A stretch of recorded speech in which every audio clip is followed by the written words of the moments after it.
کیا آپ جانتے ہیں کہ وقت تھا جب Pakistan international air line PIA دنیا کی بہترین ایئر لائنز میں شمار ہوتی تھی؟ وہ ایئر لائن جس نے ایشیا کو ایویشن سکھائی آج قرضوں، بحران اور نجکاری کی کہانی بن چکی ہے۔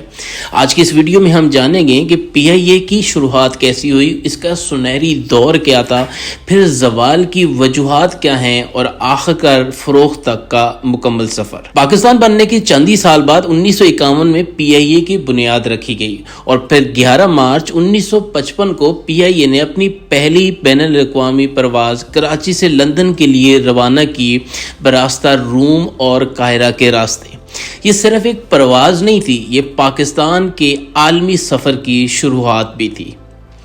1960 اور 1970 کی دہائی میں PIA کو ایشیا کی بہترین ایئر لائن سمجھا جاتا تھا۔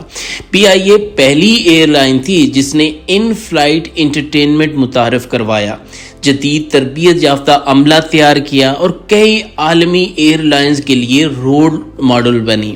اس وقت PIA صرف ایک کمپنی نہیں بلکہ پاکستان کی شناخت تھی۔ لیکن وقت کے ساتھ حالات بدلنے لگے، سیاسی مداخلت بڑھنے لگی، فیصلے میرٹ کے بجائے سفارش پر ہونے لگے اور انتظامیہ بار بار تبدیل ہونے لگی۔ جہاز پرانے ہوتے گئے، خرچے بہت زیادہ بڑھتے گئے، جبکہ گلف ایئر لائنز یا دوسری ایئر لائنز جو ہیں ان کے پاس جدید جہاز اور بہترین سروس کے ساتھ وہ بہت زیادہ آگے نکل گئی۔ یہی وہ موڑ تھا جہاں PIA کا زوال شروع ہوا۔ PIA مسلسل خسارے میں جانے لگیں، سالوں تک نقصان برداشت کرتے کرتے 2023 تک PIA پر قرض تقریباً 825 ارب روپے تک پہنچ گیا، جبکہ اثاثے اس کے مقابلے میں بہت کم تھے۔ ہزاروں ملازمین تھے، مہنگی آپریشنز تھی اور کم ہوتی پروازیں، یہ سب PIA کے لیے بوجھ بنتا گیا۔ دلچسپ بات یہ ہے کہ PIA کے پاس اب بھی قیمتی اثاثے موجود تھے، جیسے کہ نیو یارک کا روزویلٹ ہوٹل، پیرس کا سوفیٹیل ہوٹل، قیمتی لینڈز موجود تھے، لیکن ناقص مینجمنٹ کی وجہ سے یہ اثاثے بھی PIA کو بچا نہ سکے۔ اب حکومت کے لیے PIA کو چلانا بہت ہی مشکل ہو گیا۔ IMF کی شرائط، مسلسل خسارے اور قومی خزانے پر دباؤ کے بعد آخرکار فیصلہ ہوا PIA کی نجکاری کا۔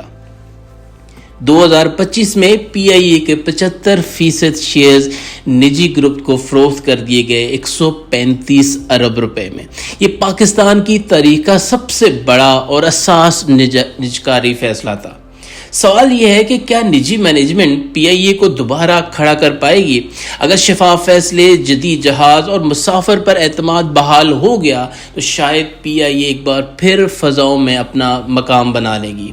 PIA کی کہانی ہمیں ایک سبق دیتی ہے کہ بڑے ادارے صرف نام سے نہیں، اچھے فیصلوں سے زندہ رہتے ہیں، ورنہ عروج کے بعد زوال بھی تاریخ کا حصہ بن جاتا ہے۔